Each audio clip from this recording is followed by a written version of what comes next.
Bonjour les Gémeaux, je vous retrouve sur Parole d'Oracle pour votre tirage sentimental du mois d'août 2022.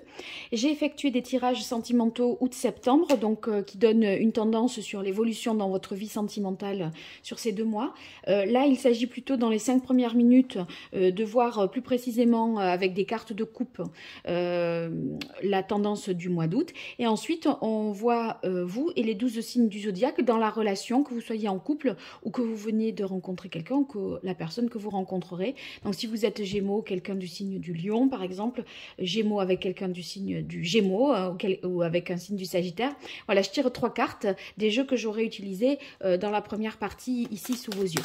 Alors tout d'abord, un arcane majeur du tarot pré-raphaélite pour voir quel est l'arcane majeur du tarot pré-raphaélite qui symbolise le mieux la relation entre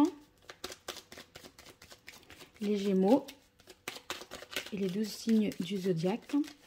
Quelle est la tendance sur le mois d'août 2022 pour la vie relationnelle, amoureuse, sentimentale des Gémeaux?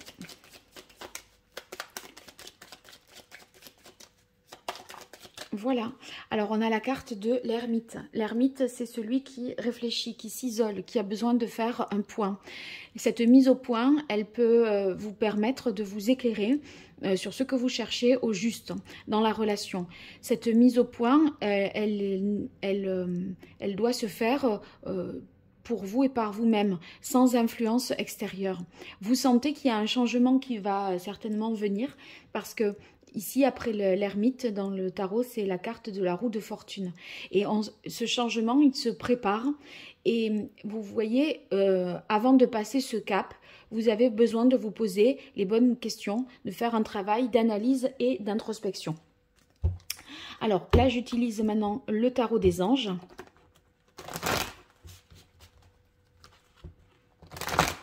Pour vous, les Gémeaux, dans votre vie amoureuse, relationnelle, sentimentale, au mois d'août 2022. Quelle est la parole de l'oracle? On a le 9 de terre. Le 9 de terre, c'est une belle carte parce que on a envie d'aboutir sur des projets. Vous voyez, on veut construire quelque chose et c'est peut-être cette construction-là qui vous attend, qui vous pousse à réfléchir et à vous interroger. Avec le 9 de terre, on essaye de vraiment s'accomplir, s'épanouir, de profiter.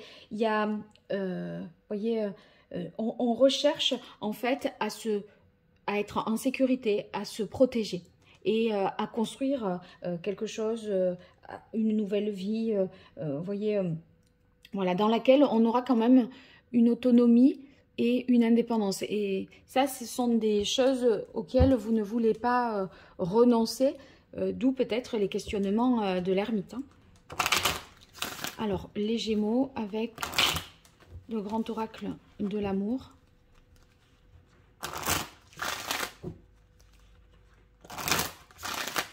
Sur le mois d'août 2022, niveau amoureux, relationnel, sentimental. Quelle est la parole de l'oracle? On a séparation. Alors séparation, ça peut être séparation au sens propre, mais ça peut être aussi un éloignement. Vous êtes séparés de l'autre sur la période du mois d'août. Donc on va voir dans quelle mesure ça fait écho ensuite. Peut-être êtes-vous en réflexion par rapport à une séparation. Dois-je me séparer ou rester, tenter encore quelque chose? Allez, avec l'oracle indigo pour vous, les Gémeaux, sur le mois d'août 2022, au niveau amoureux, relationnel, sentimental, quelle est la parole de l'oracle? Paraître, ascension. Je crois que vous vous demandez aussi, avec la carte du paraître, pourquoi vous êtes, si vous êtes en couple, pourquoi vous êtes avec cette personne, les vraies raisons. Est-ce que c'est pour des raisons... voyez, de cœur ou autre, hein, des intérêts différents. Et ceux qui seraient célibataires, les Gémeaux, je pense qu'il est question là de votre image, de ce que vous allez renvoyer comme image aux autres et vous allez être soucieuse de ça. Alors là, maintenant, je positionne les différentes cartes, les jeux que j'ai battus. Je vais simplement tirer une carte dans chaque jeu et j'en poserai 3 sur chaque signe. Alors, Gémeaux, Verseau, Poisson, Balance, Cancer, Lion, Scorpion, Vierge, Capricorne, Bélier, Taureau et Sagittaire. Donc là, vous voyez, avec les 3 cartes que je vais positionner, on se rapprochera davantage de quelque chose qui vous sera plus personnel. C'est quand même pas non plus une guidance personnalisée, mais on se rapproche un peu plus de la vérité, je dirais. Voilà, donc j'ai choisi de dédier vraiment une formule pour ce tirage-là, parce que ça n'existe pas sur YouTube. Donc, je me dis... voilà, je pense que ça peut être utile et plus près de votre réalité. Alors là, voyez, je positionne le jeu et je reviens vers vous juste après. Voilà, tout est en place. On démarre par la relation Gémeaux-Gémeaux. Alors, soit ce sont des couples composés de 2 Gémeaux, soit vous êtes célibataire Gémeaux et c'est les personnes qui seront du même signe que vous ou que vous pourriez rencontrer au cours du mois d'août 2022. Alors, on a harmonie, stérilité, hiver et roi de terre. Bon, avec ces cartes-là, j'ai l'impression qu'il y a ici une relation qui avait peut-être dans la relation de couple Gémeaux-Gémeaux qui a été un petit peu compliquée depuis l'hiver de cette année. Et là, on retrouve une certaine fluidité dans les échanges, une harmonie, un équilibre aussi. On arrive à s'accorder parce que dans la relation, chacun fait preuve de générosité et prend ses responsabilités. Donc, si vous voulez, c'est comme si chacun prenait arrivait à répondre de ses actes et à expliquer le pourquoi et à dire oui, là j'ai eu tort, etc. Donc, les discordes qu'il y avait pu y avoir cet hiver, eh bien, sont levés et l'harmonie, la fluidité dans la relation est retrouvée parce que, vous savez, l'un et l'autre dans le couple transformer vraiment ce qui a été, vous voyez, comme le roi Midas, transformer les choses négatives en choses positives, mais parce que chacun y met du sien et chacun prend sa part de responsabilité. Les célibataires qui rencontreraient quelqu'un du signe du Gémeaux, vous-même qui êtes Gémeaux, j'ai l'impression qu'il va falloir réussir à briser un petit peu la glace. Parce qu'avec la carte de la stérilité, on a l'impression que c'est absolument fermé, etc. Il y a une sorte de façade entre qui a la stérilité et le roi. Le roi, vous voyez, il en impose, il pourrait décourager plus d'un. Et en fait, sous cet aspect-là oui, de côté, il y a un côté inaccessible de l'autre Gémeaux. Eh bien, il y a quand même quelque chose à creuser. Donc, si vous en avez l'envie, la patience et que le cœur vous en dit, c'est possible, mais il va falloir peut-être essuyer un petit peu des plâtres et des refus au départ. Mais sachez que c'est une posture plus qu'une réalité, d'accord? Que en vérité, les choses peuvent être très harmonieuses entre vous deux. Mais la personne, vous voyez, est un peu... farouche. Voilà. Alors, Gémeaux, Verseau, on a prudence, monde et sagesse. Alors, ceux qui sont en couple, là, vous avez envie, je pense, d'aboutir quelque chose, d'aller jusqu'au bout d'un projet, mais vous devez faire preuve de prudence dans la relation Gémeaux-Verseau. Y aller peut-être pas de manière trop brusque, privilégier le dialogue, etc.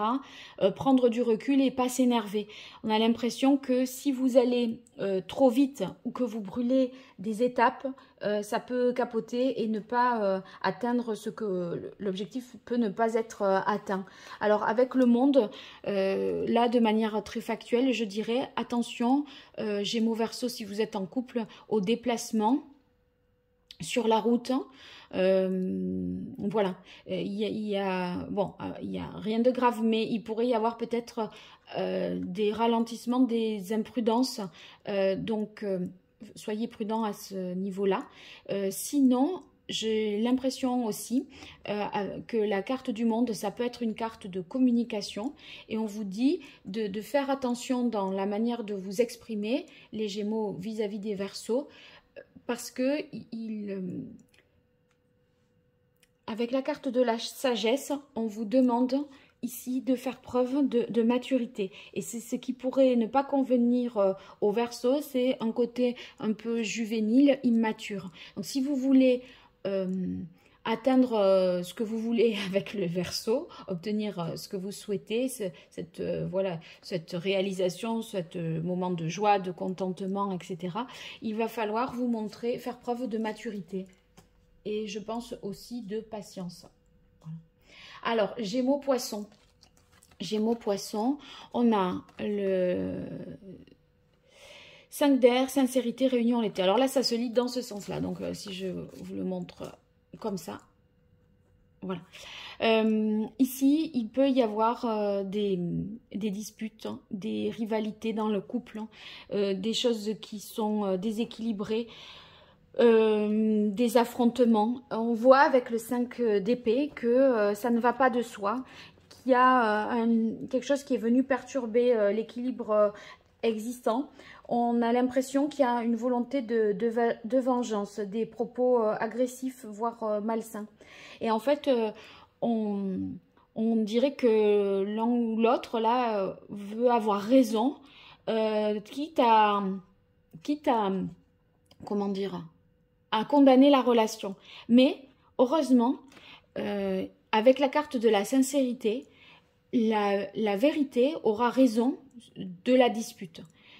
Et en fait, il vaut mieux préférer dire la vérité que rester dans le conflit.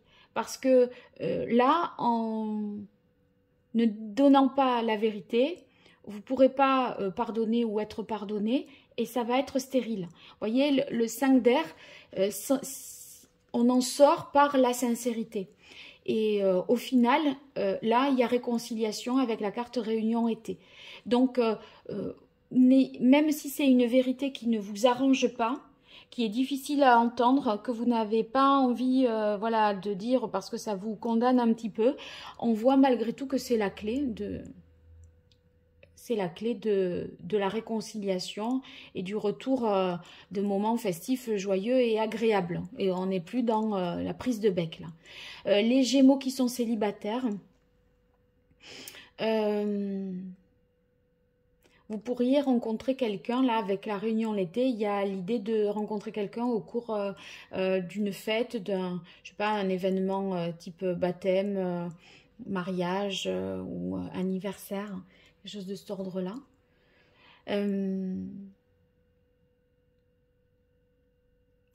Bon, il y a...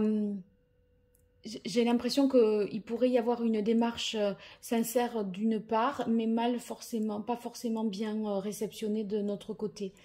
Je ne suis pas sûre que votre démarche et vos propos soient interprétés de la bonne manière par l'autre.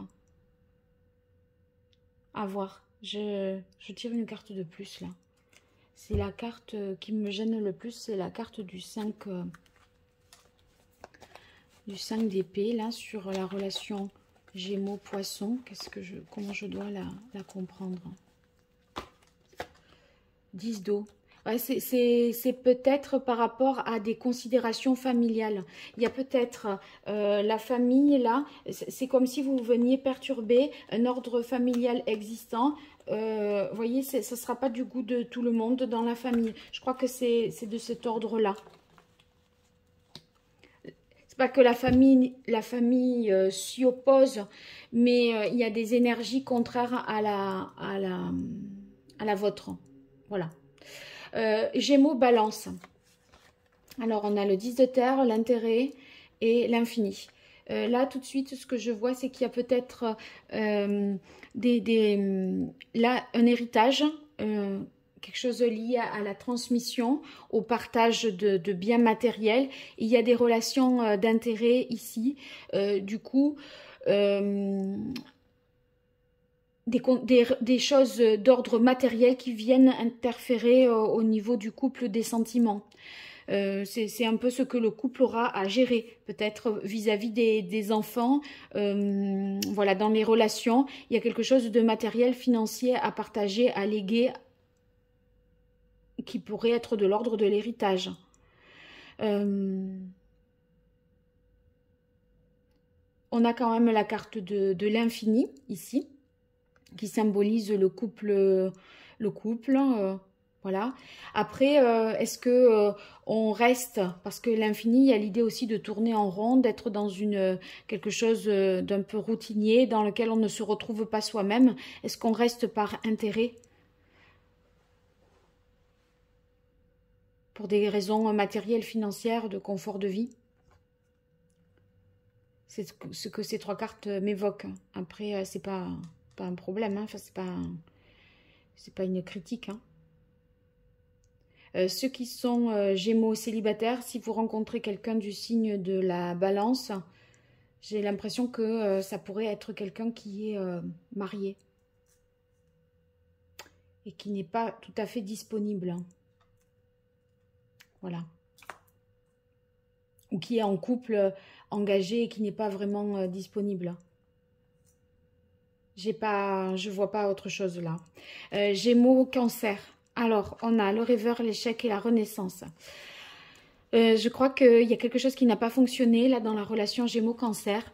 Et sur cette partie-là, ce dysfonctionnement, vous avez envie carrément de lâcher prise et de plus vous accrocher par rapport à ça. Avec la carte du rêveur, c'est le fou, celui qui a envie de se lancer, de liberté, de lâcher les problèmes, vous voyez. Je crois qu'on lâche prise par rapport à quelque chose et c'est profitable parce qu'on a la carte de la renaissance. Donc la renaissance, c'est non seulement la guérison par rapport à ça, mais c'est qu'on prend un nouveau départ. Je crois que voilà, on arrête de s'accrocher et de vouloir à tout prix quelque chose. Et on continue son chemin et c'est profitable. Enfin, on continue son chemin, ça ne veut pas dire seul, hein, les couples Gémeaux-Cancer. Hein, mais en fait, on se dit, bon, c'est pas grave, en fait, je m'en fiche, c'est pas ça qui compte. C'est, voyez, vous pourriez vous raisonner en vous disant que ça vous prend finalement de votre temps, de votre énergie pour un truc dont vous n'avez pas envie.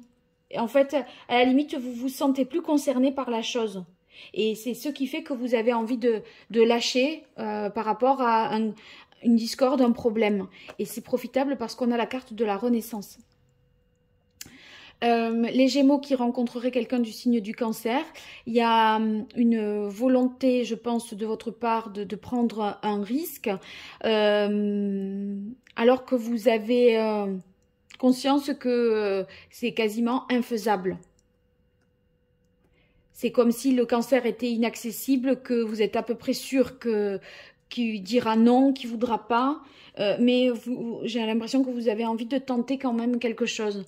Et quoi qu'il arrive, quelle que soit la réponse du Cancer, en vérité, si vous voulez, c'est comme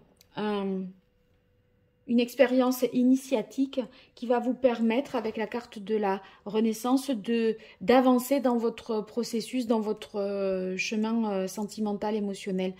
Donc, même si c'est non, si vous vous prenez un refus, je veux dire, ça va être constructif et vous n'allez pas prendre ça comme un échec parce que ça va vous servir pour la suite.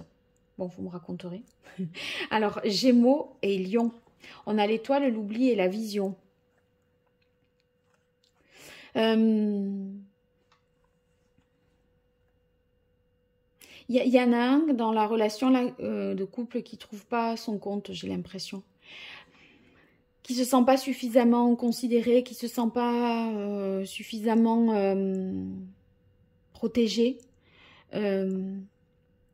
pour s'engager à plus long terme.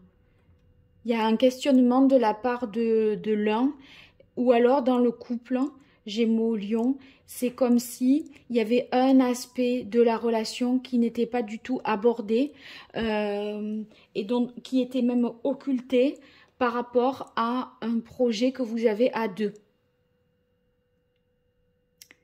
Alors, quelle est cette dimension que vous n'abordez pas, qui est peut-être tabou? Je ne sais pas. Voyez, vous êtes optimiste et vous êtes hyper positif en vous disant que vous êtes sur la bonne voie. Mais c'est comme s'il y en avait un des deux qui était laissé pour compte ou une dimension, je ne sais pas, matérielle plus particulièrement ou... par rapport à la famille, mais qu'est-ce qu'on va faire si on fait ce projet-là? Comment on fait par rapport à eux, par rapport à ça? J'ai l'impression que vous négligez peut-être une dimension particulière dans ce projet-là. Les Gémeaux qui sont célibataires, qui rencontreraient quelqu'un du signe du Lion, c'est un peu pareil. On se sent tout de suite... avec la carte de l'étoile, dans un sentiment de bien-être, etc. Mais c'est comme si on occultait une dimension qui sera ensuite peut-être problématique à plus long terme. On fait comme si on ne voyait pas quelque chose, mais si on n'en tient pas compte, ça va poser problème ensuite. Voilà. C'est maintenant au tour des Gémeaux avec les Scorpions. On a la rencontre, le 3 d'eau et la paix. Ça, c'est très beau. Le 3 d'eau, j'ai l'impression que vous allez rencontrer quelqu'un au cours d'un événement, une cérémonie, un mariage, un baptême, une naissance. Et cette rencontre, vous voyez, elle y est ici. Et sur la carte de la paix, c'est l'homme et la femme. C'est aussi le symbole de la rencontre. Voilà, homme-femme. Donc, il y a vraiment une belle rencontre Gémeaux-Scorpion pour ceux qui sont Gémeaux célibataires. Et ceux qui sont en couple, Gémeaux-Scorpion, je crois que vous avez des moments agréables, joyeux, festifs, qui vous rapprochent l'un et l'autre et qui vous permettent de faire la paix, de vous réconcilier et de vous retrouver aussi. Donc, c'est très positif. Gémeaux, Vierge. Waouh! On a le 6 de bâton, le bonheur et la famille.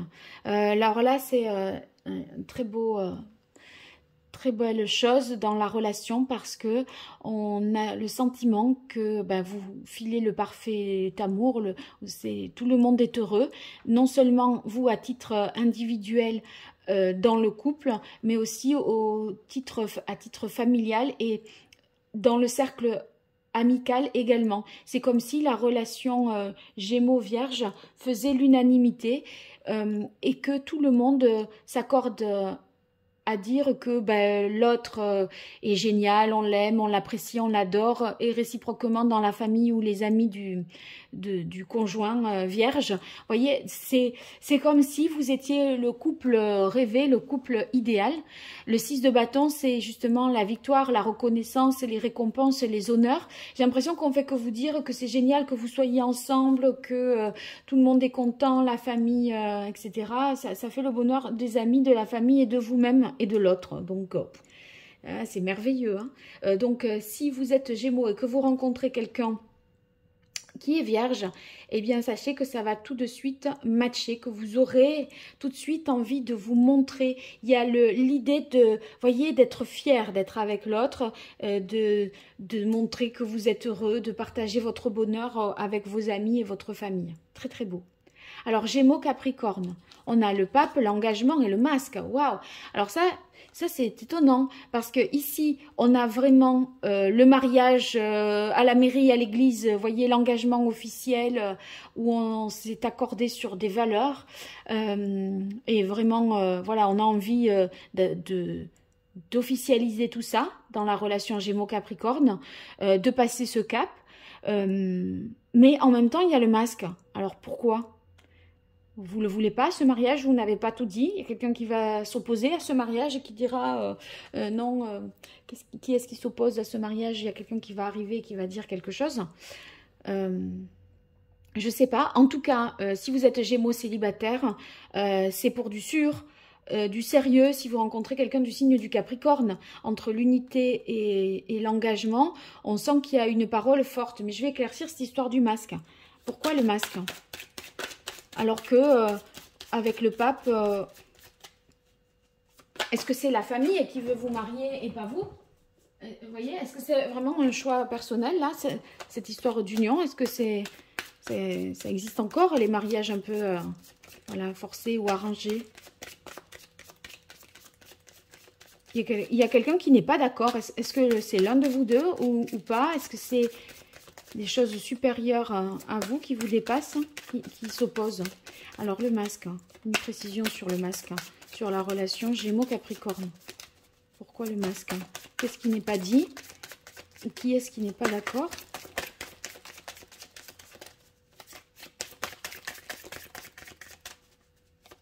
Voilà. J'ai l'impression que c'est pas votre idéal avec la carte de la quête. Il y a quelque chose qui est contraint. Il y a quelque chose qui est contraint. Alors, c'est un engagement qui est forcé, qui est contraint. Sur la quête et le masque. Ouais, c'est contraint. La guidance, c'est que vous vous laissez porter, vous vous laissez mener par quelque chose que vous ne voulez pas au fond. Vous avez le droit de dire non, hein. Pensez-y, hein. Parce que là, on voit que vous vous laissez porter, embarquer, telle cette sirène qui se laisse guider par ses hippocampes.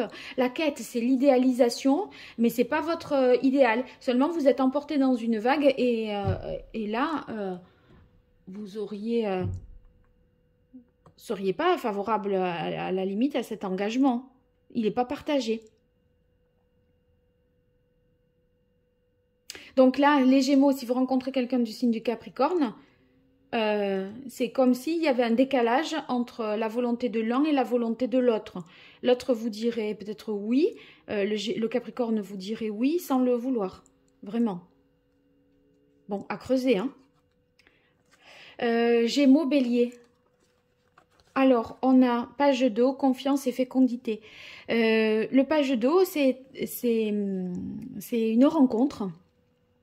Donc là, je vais partir tout de suite sur les Gémeaux qui sont célibataires. Il y a, vous voyez, une nouvelle personne du signe du Bélier là qui fait irruption comme ça dans votre vie. Et c'est comme si immédiatement, vous aviez envie de faire le grand saut et d'avoir des projets avec cette personne. Vous franchissez un cap immédiatement. C'est ni une ni deux. Ça ne fait qu'un. Entre la rencontre et la volonté et le fait de faire confiance et de se projeter dans l'avenir, ça ne fait qu'un. C'est tout ça au mois d'août. Donc, incroyable cette histoire. Après, si vous êtes déjà en couple, Gémeaux, Bélier, eh bien, il y a un nouvel élan qui est donné parce que ici, sur le page d'eau, c'est un page, donc on est au début de la hiérarchie. Dans la hiérarchie des figures, on est au plus bas hein, avec le valet. Et le valet, c'est que il peut être hésitant, il imagine des choses, il idéalise, vous voyez, il est au début d'une nouvelle façon de penser, une situation inédite, mais en même temps, il a envie de faire confiance et de se lancer. Donc, même s'il y a de la nouveauté, là, quelque chose, vous voyez, qui démarre dans votre couple, un projet nouveau, peut-être d'enfant, vous l'avez peut-être idéalisé, envisagé, mais là, on dirait que vous avez suffisamment de confiance maintenant pour que ça se fasse, pour que ça soit plus concret. Voilà. Gémeaux, Taureau. Alors, Gémeaux, Taureau, on a le roi de bâton, la solitude et la maladie automne. Ici, ça fonctionnera ensemble. Maladie automne et solitude. Si vous êtes dans un couple Gémeaux-Taureau, je crois bien que le Taureau, là, aurait tendance à se sentir seul. Et vous voyez, seul, mal aimé, isolé, etc. Et j'ai l'impression que vous, Gémeaux, vous auriez peut-être tendance, avec votre ambition, votre fougue, votre énergie, tout ça, à avancer un peu comme un bulldozer, voyez, sans tenir suffisamment compte de l'autre. Vous avez peut-être tendance à... Il faudrait en fait, vous concentrer et vous consacrer un peu plus à l'autre. Voilà, c'est ça, je crois. Ceux qui sont Gémeaux célibataires, si vous rencontrez quelqu'un du signe du Taureau,